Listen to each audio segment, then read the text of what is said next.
Hi, welcome to Midwest Magic Cleaning. My name is Booty Fartbutt. Please don't laugh, it's a traditional name. It comes straight from the Bible. And before I get into all the details of this cleanup, understand that the pictures you're seeing were cleaned into this condition. 8 people spent more than a week cleaning before we ever got here. I'll explain who the we is here in just a minute because that's an important part of this video. So shut up. Now, the downside to them cleaning up the house is that we don't get to experience the big pathways and stuff that we normally experience. We don't get to see the crazy piles and see exactly how extreme this house was. But the upside is that it's extremely rare in a hoarding situation for them to take action before I even get there. That means that this family is highly motivated, and that is a really good thing. Plus, as you'll see here in a minute, had we gone into this house and they hadn't done any cleaning at all, there's no way that 3 of us working together over the course of 3 days could have gotten this house clean.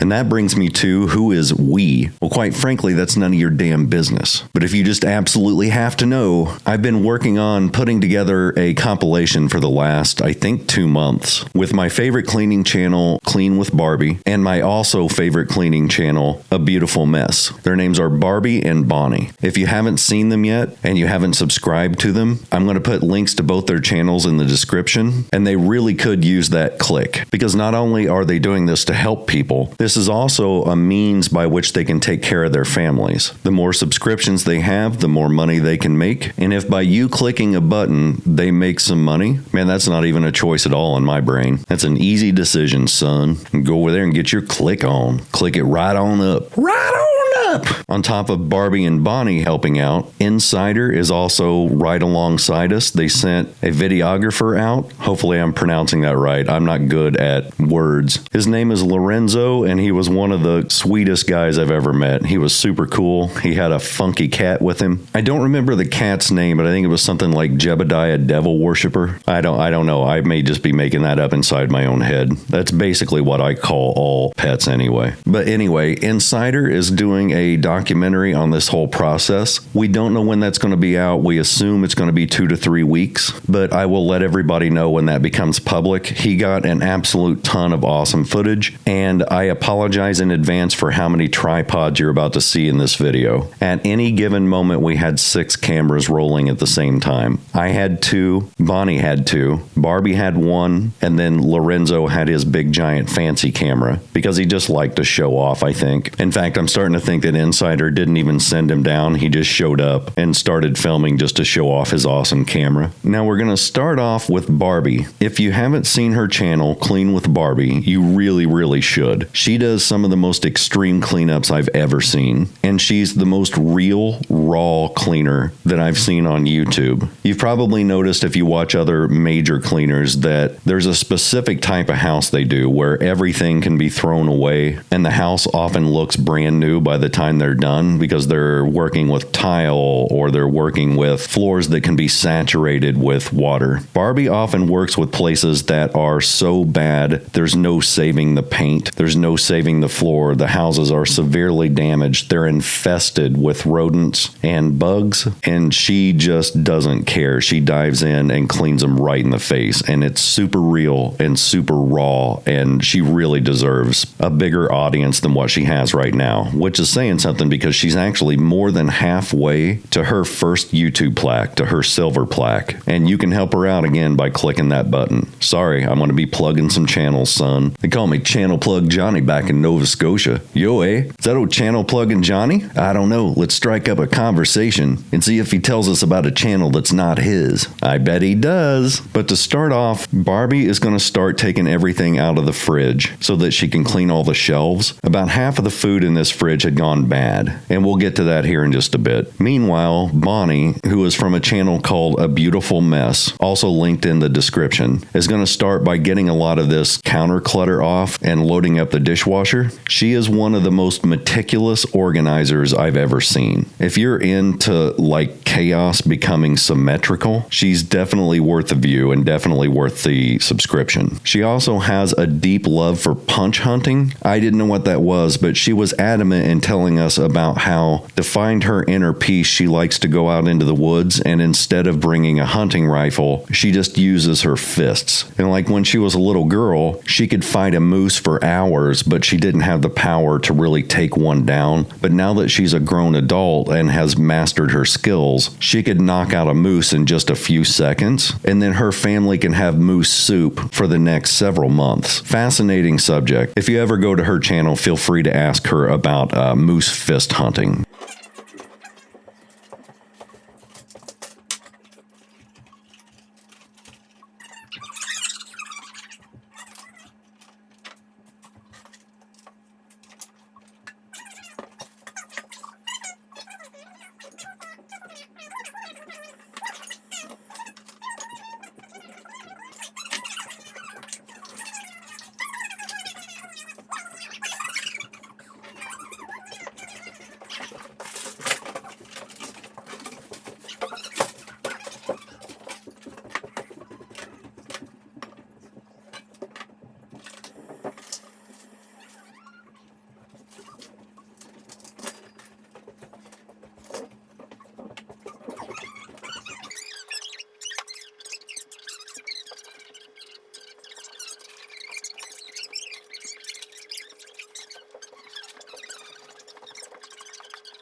For any of you who have these white sinks, some of them are enamel, some are porcelain, some are ceramic, some are cast iron that are coated in some other sort of enamel or whatever. But they can all be cleaned the same way if they're not new. If they're new, they have a protective coating on them. And if you do what I'm about to do, you run the risk of removing that coating. But if they're old, feel free to dive in with exactly what I'm about to do. I'm going to wet down the entire sink, and then I'm going to sprinkle Barkeeper's Friend over all the surfaces. Don't let this sit for a long time because this is oxalic acid, and the longer you let it sit, the more time it has to react with the surfaces. And it can actually harm surfaces if you don't dive right into cleaning it. It's not like bleach. I'm going to use a scouring pad to scour the entire sink, and then I'm immediately going to rinse that off as quickly as I can. Now, before I get into step 2, understand that this is an acid-based cleaner. Use gloves whenever you use it because though it won't hurt your skin, technically, if you have any cuts, it will sting really bad. Even a hangnail will sting super bad if you get that in there. Make sure that you rinse the sink down really well and you wipe off any residue because we're going to use clinging gel toilet cleaner that has bleach in it. I personally use Clorox, but you can use whatever. I'm going to coat the sink in that, kind of spread it out just a little bit, and then I'm going to walk away for 15 minutes and do other things. When I come back, I can just wipe it down, rinse it off, and then dry it with a dry microfiber cloth, and that sink will look like brand new. So suck it.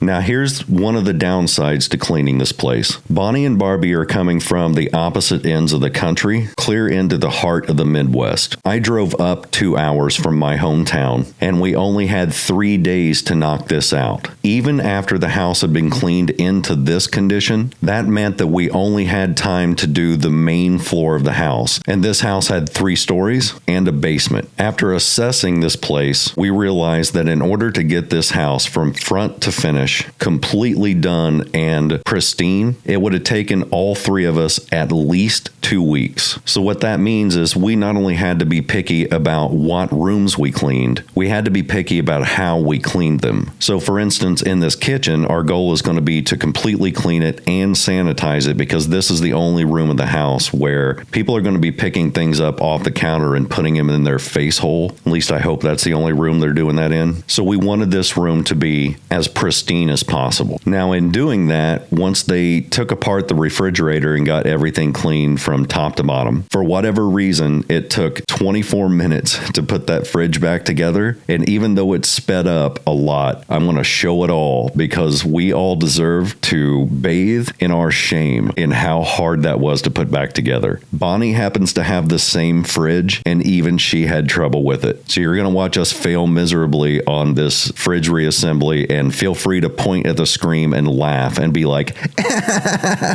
idiots.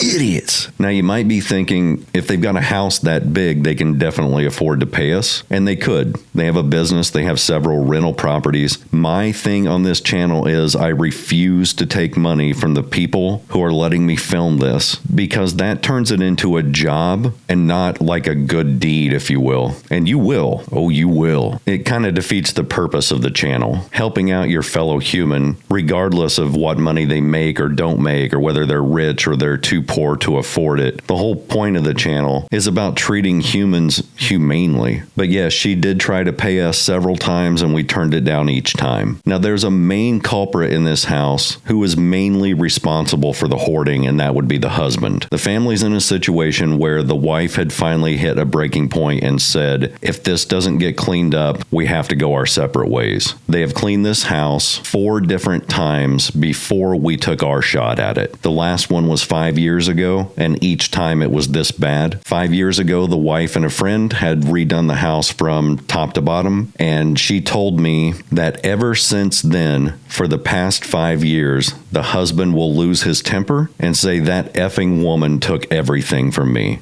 He blames the helper who helped his wife clean up for destroying his home, quote unquote. We'll get into that mentality here in just a little bit, but it's kind of a fascinating subject. However, he's not the only one with an issue here. She's not nearly as severe as he is, but she does have a few things that she likes to collect, but it was a small fraction compared to what the husband saved. I'll get more in depth with that here in just a bit. Now, once we had the fridge cleaned, and by we, I mean Barbie, we went through all the food and threw away the expired stuff. I found a container of Greek yogurt that had expired, I think in 2018. If not, it was 2022. There was a lot of expiration dates that were very, very old. Now, an important note, I'm going to be saying the phrase expiration date a lot. I understand that there's not really such a thing as expiration dates. They usually call them best before dates or best by dates, BY dates. But I'm old and Gen X, and we call them expiration dates, so shut up. I call things what I want. I use my own words, son. Anyway, I took out a garbage bag full of food that was at least 100 pounds, and later in the kitchen cleanup, I took out a garbage bag full of old seasoning, and that bag weighed closer to 200 pounds. We took out several garbage bags that weighed around 200 pounds. It was exhausting. I mean, exhausting for everyone else. I did it with ease because I'm so gigantic and awesome. Barbie and Bonnie looked at the bag and just started crying and ran away. And I get that. Not everyone can be as giant and huge and full of muscles as me. Bulging, rippling, giant muscles that can barely contain my shirt. When I got back to this area of the counters and cabinets, pretty much everything in this area had expired in 2014. It was not the oldest food that we found in the house. But one thing I always run into is that when you find a cabinet and the first thing things that you pull out in the front of the cabinet are already expired, it means everything behind it is also going to be expired. Because very few people are going to buy a new thing and then put it behind something that expired the year we were all doing the Harlem Shake on Vine.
Now, the cleaning method for this kitchen was pretty simple. We do what I do in most of my videos. We use Mr. Clean's Clean Freak to get the dirt and grime off. That removes any oil and grease, not just from cooking, but I mean the human hands produce oil and grease too. That gets that off the surfaces, which allows our disinfectant to make contact with the counters. So we will follow that up with a Mr. Clean Magic Eraser to get rid of any stains, which these had a lot of stains where cups had sat too long and made little cup rings everywhere. Then the APC, for people who've never watched my channel before, that stands for all-purpose cleaner. I make it with 70% isopropyl alcohol and 5 or 6 drops of Dawn dish soap. That's to sanitize, and it also has the added benefit of being a very good shining agent for glass, mirrors, windows, stone countertops, pretty much every hard surface except for wood. If you're doing it just to shine and not to sanitize, you can fill 1/3 of a bottle with any strength alcohol, the rest of the bottle with water, and then 5 or 6 drops of dish soap. Then you don't spray that on the counter. You actually just beat the counter with the bottle until shine happens. Now, I want to go over what I meant by being picky about what we cleaned and how we clean it. Because we only had 3 days to do this, it meant that there are certain rooms that are not going to get deep cleaned. For instance, we didn't have time to do a single window in the house. We had time to clean and disinfect the kitchen because it desperately needed it. Also, before I forget, you're going to see close-ups of all this work being done on Barbie's channel and A Beautiful Mess's channel. So when their videos come out, definitely watch those because you'll get better views of everything that's going on in my wide shots. So anyway, that means that when we go into the living room, our main effort is going to revolve around picking up all the clutter, getting things donated, getting other things put away, the things they're going to keep, and then the things that are trash are going into a dumpster. Now, they filled 2 dumpsters before we even got to the house, and we filled another full dumpster while we were there. But the awesome part that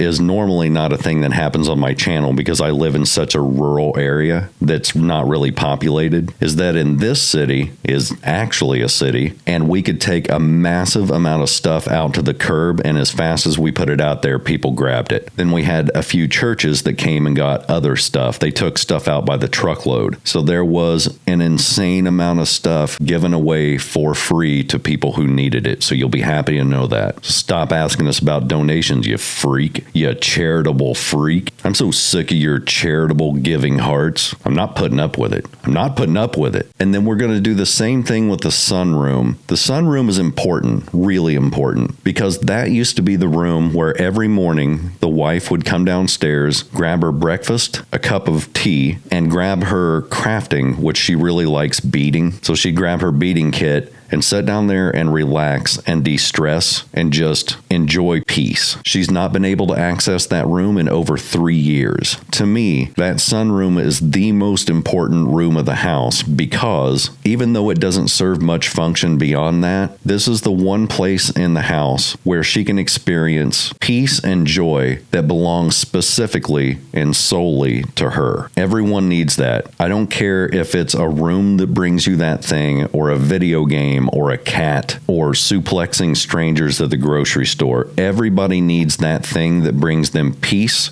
joy, and happiness, that brings them some form of serenity. And I think that she has gone so long without experiencing that the very first day she's able to go back into that room and re-pick up that routine is going to be one of the happiest mornings that she's had in years. So all that is to say that on day 1, we pretty much finished the kitchen. On day 2, there was a lot of organization that needed to still take place, and Bonnie is a master of that. So when we started out day 2, Bonnie went back into the kitchen to wrap that up. Barbie split off and started the living room and then the sunroom. And then I went down into the basement, which is going to require some explanation because it doesn't just get dark down here physically because of the lack of lighting. It gets kind of dark down here. When you clean for a hoarder, you find out their stories in chunks. You will get the initial story from the person who asked for your help. And it usually goes in one of 2 or 3 different ways. Either 1, they've hit their rock bottom and they admit they have a hoarding problem and they ask for help. Or 2, they blame the hoard on other things, like my kids made the mess and I can't keep up with it. My husband is a hoarder and I can't get him to stop. I had parents who passed away and I got all their stuff. Then another family member passed away and I got all their stuff, and then the hoarding happened by accident because everything got dumped on me. As you gain more and more of their trust over the course of days, they tend to loosen up a little bit and start talking about the actual problems that they personally have. And that's an extremely important moment because recognizing and admitting that you have a problem is always the first step to recovery. It's the same thing in addiction. It's the same thing in hoarding. The second way that you find out their story is by going through the actual hoard. And you can see stories happening as you find more and more stuff. And that's what happened in this basement. In this basement, I discovered that they are what I refer to as apocalyptic preppers. In my experience, I've found 2 different types of prepping. You have one type of person who preps in case a storm knocks out power for a week. So they'll save things like water, extra food, canned goods, dry goods, enough to get them through the week until the power's restored. The second type of prepper that I run into, and this is a little bit more common in hoarders, is prepping out of fear of a societal collapse, or in many cases, the actual Armageddon. They believe that in their lifetimes, Armageddon is going to happen, and that there will be a full-blown good versus evil war on a religious scale. Those people tend to save an extraordinary amount of supplies. They hoard vitamins, medication, first aid kits, water, food, and you don't really realize how severe it is until you start cleaning things like this up. So for instance, in this basement, I found 30 bottles of hydrogen peroxide unopened. There were about 50 jugs of water. You'll notice in the background that there are white 5-gallon buckets with blue lids on them. Those are all filled with food, and there are about 30 of those buckets. Now, the problem with that in most houses is that there's not enough space to store all of it. This house didn't really have much of a problem storing this specific stuff. It's that they stored everything else on top of it and made all of that inaccessible. The other problem is that they'll buy this massive amount of stuff in, let's say, 2018, and then store it and never replace it with updated food. So these buckets may have gone out of date half a decade ago, but they're still here. Now, I've had a lot of commenters tell me things like, well, this type of food over here can stay good for 50 years, or this food over here can stay good for a decade, so it's really not that bad. Expiration dates are a lie. And to me, that only goes so far, because in this basement, I found a 40-gallon tub of packed almonds that had expired in 2013. It's the oldest food we found in the house. And the funny thing to me is that I know there's going to be at least a few commenters who are going to be like, man, under the right conditions, almonds would last 100 billion million years. So why would you throw those things away? And the smart aleck side of me wants to say that I've never met a person who woke up and was like, you know what I'm hungry for? 40 gallons of vintage 10-year-old almonds served directly from a moldy basement. And the logic side of me wants to say, these people are already wealthy. There's not a need to keep that food for that long. Like they make more almonds. It's okay to prep and then update your prep, like let's say every 3 years or maybe once a year. You give all the old food, and this is important, that's not expired to a food bank. Anything that's expired goes out because yes, there are a lot of people who need food. No, it's not cool to roll up and say, here's all my expired garbage. Bon appetit.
Now, while I'm doing the basement, Barbie's in the sunroom and Bonnie is in the dining room. The dining room was really weird because almost everything that was stored in there is usable and new and important. I mean, there was some obvious trash and a whole bunch of stuff that could be donated and was. But there was a lot of stuff in there that was meant specifically for their rental properties. So we got like a lot of light bulbs and electrical outlets, repair tools. It was the same thing in the basement, just a massive amount of stuff that was meant for the maintenance and upkeep of other properties. So it became really difficult to figure out what was necessary and what was just overload, because having extra electrical outlets is a good, smart idea. Having 500 of them, probably not so much. And that was really where we found the bulk of the hoard. There were a lot of bits and pieces like extra screws and nuts and bolts in bags that were left over from other repair jobs, contrasted to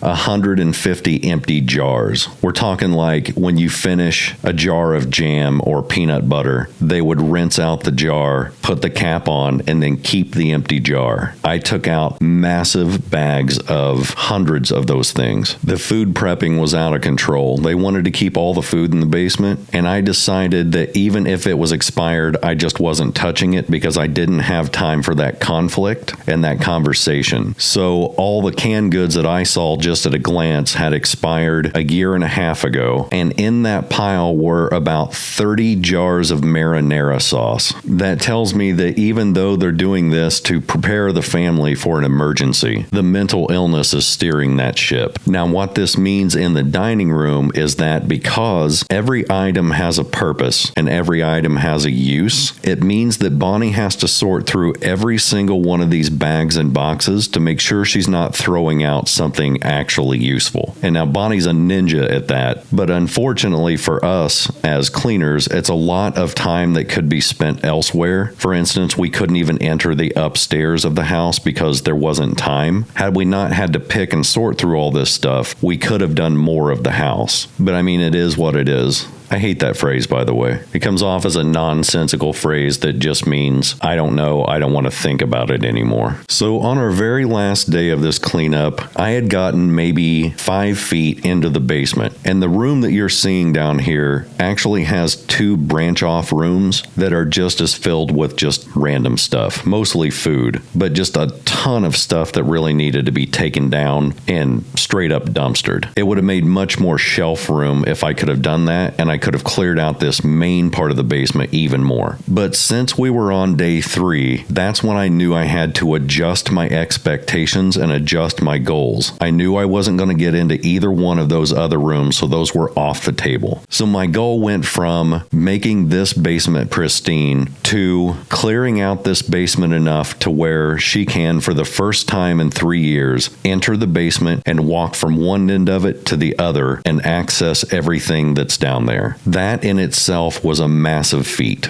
I said massive feat. Now, spoiler alert, I did accomplish that, but I'm disappointed that I didn't have more time to do things like clean the actual floor or pull all of this junk off the shelves and take the old paint cans to be properly disposed of, and just a million things that would have taken us another 2 weeks to accomplish. But that's some of the stuff that we have to deal with in our profession, is knowing that there's going to be many cases where we can't get things perfect because of time constraints, and we have to be okay with that. Barbie kept asking me if I was disappointed in how little we got done, and I kept telling her no, I'm proud of how much we got done, considering the condition of this house and the sheer volume of stuff that we were dealing with. Because by the end of this, we had completed the kitchen, dining room, sunroom, living room, and basement. And had they not been there for this compilation, this may have been the very first video where I showed up to a house, took a look around, and said, I'm sorry, this is beyond my capabilities. I can't do this. Bonnie and Barbie saved me on this one, because had I done it alone the way I normally do things, there's no way I could have gotten even one room done in 3 days' time. And because those time constraints were limiting how we cleaned, it meant a whole bunch of the work that we were doing was pack muling things to a dumpster or to the curb. So by the time this was done, my body was so sore I couldn't sleep because of the physical pain. It's been a couple days now, and my body hurts bad. My joints hurt, my muscles hurt. I can't get comfortable when I lay down, and combined with my normal chronic insomnia, it means I'm only getting a couple hours of sleep a night because I can't get past how terrible that house made me physically feel. But it was absolutely worth it to me, because I know for a fact there are a whole lot of people in this world who would have walked into that house, looked around, called these people scumbags and lazy, and walked away scoffing at how they lived. There are not a lot of people who do what Barbie, Bonnie, and myself do, where we can walk into a house like this and see the mental illness at work and modify what we do on the fly in order to accommodate that mental illness rather than agitating it and making it worse.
Another thing I want to address real quick is the issue of recycling. It's brought up on pretty much every one of my videos. Do you recycle? Or why didn't you recycle? Or what does recycling mean? Is that something that you ride? And in my area, we don't actually have recycling centers, not in my town. We used to have them, and then people just started using those drop-off points for their regular everyday trash, and so they just canceled the service. On this house, we are working in a town that does have recycling. However, there's a massive difference between cleaning a house that's cluttered and cleaning a house that's hoarded. And the issue is just sheer time. Again, we had 3 days to do as much as we could possibly do. If you would have added recycling into that mix, we would have finished one room in this house. It would have taken a team of 5 or more people doing nothing but resorting things into their appropriate piles for as long as we worked in order to make recycling happen. When you get the go ahead to do a hoarder house, time is your worst enemy, because the longer you do it and the more progress the house makes, the more stress the owner's going to get. And there's a very real chance that at some point they're going to look around and say, this is too much. I can't handle this. Please stop and please leave. It is absolutely vital to get this stuff out of their house and into the dumpster or the curb or donated, to get it out of their physical grasp as fast as humanly possible. Adding in recycling destroys the urgency and the quickness at which we can work, which gives them an exit strategy, which is time. Now, does that mean that once we're done, the house will never go back to this condition? Not at all. I'm pretty positive that if we were to go back to this house 3 years from now, it will be in the same condition or worse. This is a pretty severe case. Again, it was cleaned up for a couple of weeks by 8 people before we ever arrived. The husband does not view this as help. He does not want this to happen. He is at a rock bottom, no choice situation. If this doesn't happen, their marriage is ending. He is viewing this as a punishment. He's going to be angry, he's going to be combative, and he is going to start buying stuff again as soon as he gets home. This type of mental illness is not cured by cleaning. And in fact, this type of mental illness is not cured at all. It's managed. And without some very intense therapy, and without behavioral therapy and a life coach to teach new routines and rebuild physical neural pathways in the brain, this absolutely will happen again. So if I know that, why did we even do it? When this woman walked downstairs and saw her living room clear for the first time, in fact, it wasn't even fully clear, it was half cleared, she broke down crying, because beyond that living room, she saw that sunroom, and she had hope for the first time in years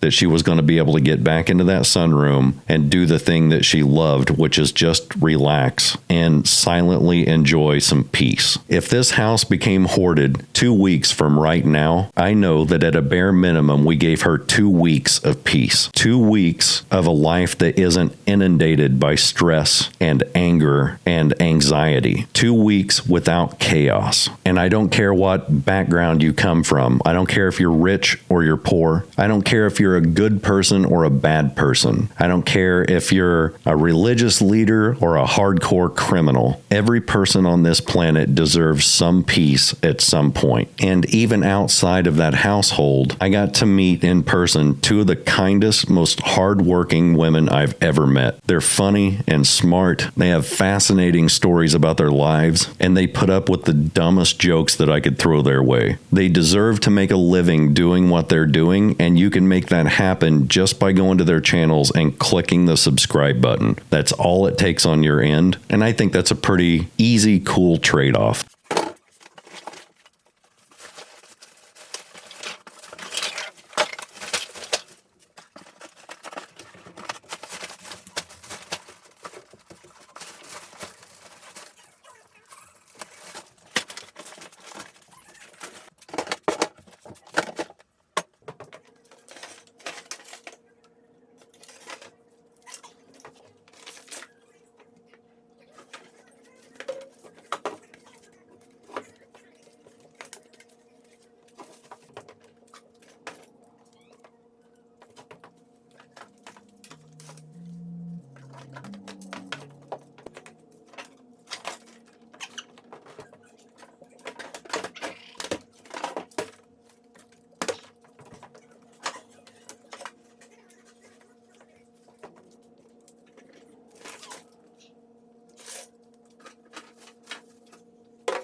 Some important notes on the trip and the experience and this time frame. One would be that while I was doing this area of the basement, Lorenzo from Insider was filming, and I pulled up a box that had rotted through with black mold and just decay, and it unleashed a stench that was not dissimilar from raw sewage. And what it was old garden seeds that had rotted. They'd sat in water for a long time with no sunlight, they couldn't sprout, and they just decayed. And that smell was so bad that even though I was used to really, really bad stenches in hoarder houses, it was even too much for me. And so after being down there for even like 5 minutes with that smell, both Lorenzo and I had to just leave the basement for a while. It was really nasty. The other important note about this area would be that normally I don't do basements. They're just a massive amount of work for very little return because it's normally where people just put their extra stuff. And I would always rather get the living area cleaned so that they can have a living room and a kitchen and a dining room and bathrooms, which, by the way, the bathrooms in this place were actually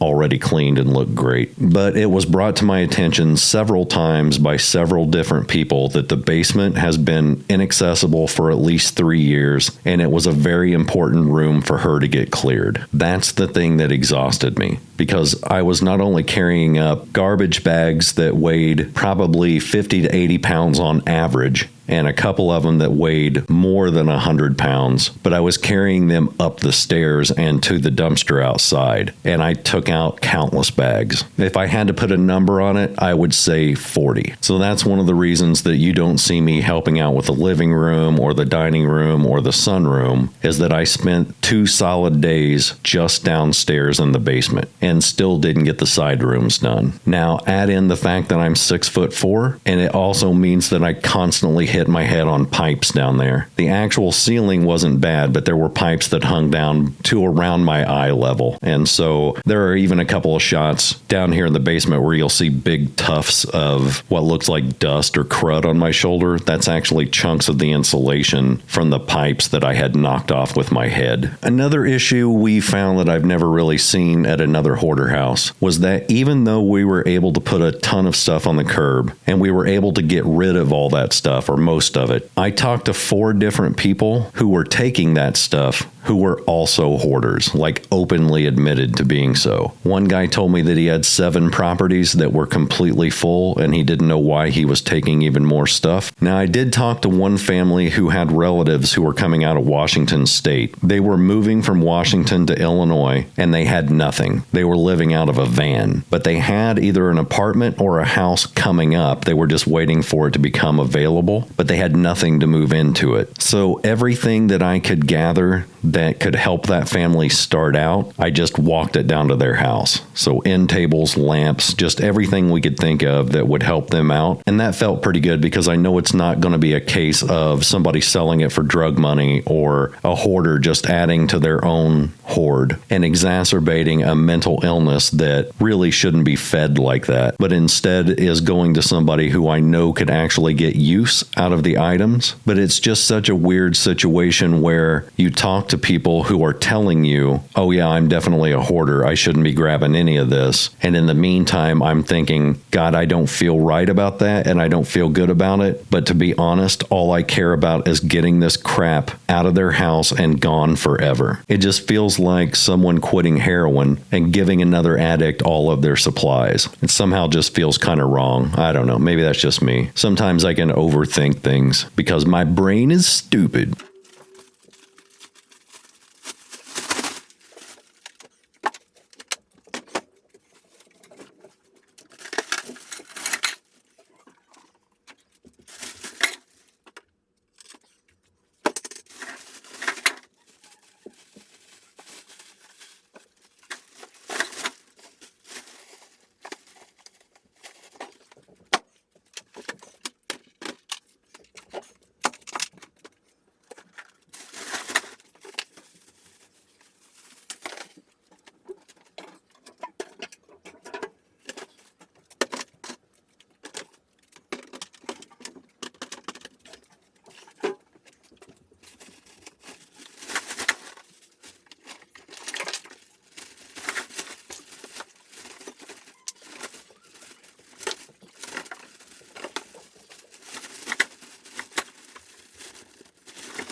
One of the funnier things that happened was when we first met the owner of the house and she had her husband on the phone. She was talking to him about a ton of artwork that they had in the living room and the sunroom. They knew they were going to get rid of all of it, and all of that was going to be donated to like a church that could furnish houses or whatnot. And a lot of the artwork was really nice. But while she was on the phone with her husband, I heard her say, "It's not a Monet." And then I heard from the other end him quietly saying, "No, it's a Monet. I want to keep that one painting." So I looked around and Lorenzo helped point out the one that he was sure the guy was talking about. I pick it up and it's a print of a reproduction of a Monet. And it even says on the back of it, this is a reproduction print. And it's not even numbered. It's just a generic print that they found somewhere. Now, if the guy was just a big fan of Monet and he just liked that artwork, fine, that's totally fine. I mean, we even kept the painting for him. I'm just hoping that he doesn't think that's an actual Monet. Then as we started going through the rest of the artwork, I discovered that one of them was actually just a jigsaw puzzle that had been put together, glued down to some cardboard, and then put in an extremely expensive frame.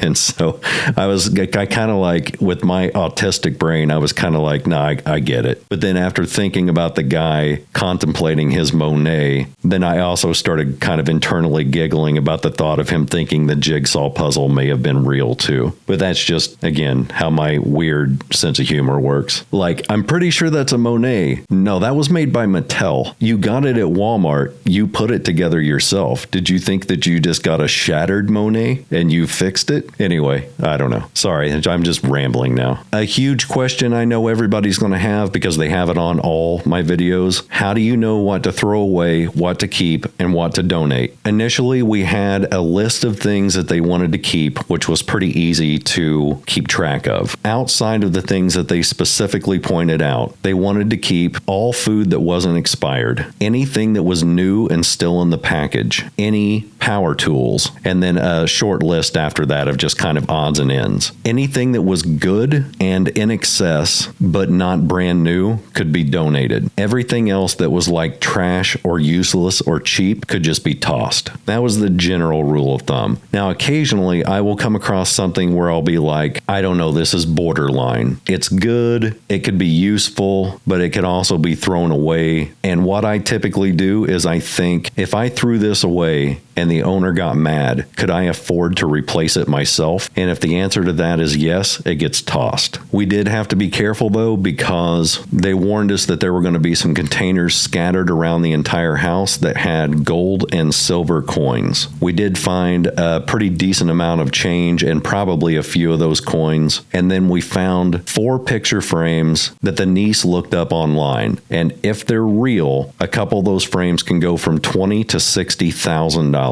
But even if they're not, they look so cool, they were worth keeping anyway. I can tell you this much: pickers or thrift stores would have had a field day in here. There weren't any bugs that we saw at all. There was no mouse poop. I did find some rat and mouse traps, but no rodents at all. This was the cleanest hoard I've ever seen. And that's not only rare, it's like hitting the lottery levels of rare. And trust me, that made Barbie's, Bonnie's, and my job so much easier. Though to be fair, I did poop on the floor once just so I would have some poop to clean up. I mean, it's not really a hoarder house until you've had to clean up some poop. Just how I roll, son. Call me old Poop Floor Johnny back in Denver. Yo, man, is that old Poop Floor Johnny? Yes, it is.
I really hope you guys enjoyed this video. It was mentally and physically exhausting. It seriously just took everything out of me. But when I look back on this footage, it makes me smile so big, and I don't regret doing it for even a second. It's an experience I won't forget for the rest of my life. And seeing the owner's reaction when she saw that sunroom completely cleaned and ready to use made my cold, dead heart swell. Before we left, I took one last walk through there, and she already had a little container of beads on the table. Is that not like the cutest thing ever? I should have just flipped them over just to be a jerk. Anyway, members, I will see you next Wednesday for the members only video. Everyone else, since I'm putting this video up now, this is the actual normal weekend video that you'd normally get. I just can't wait to put it up, so it's going up today. I will see you the following weekend for the next regular video. I love 38.2% of you guys, and the rest of you can go straight to hell. Later.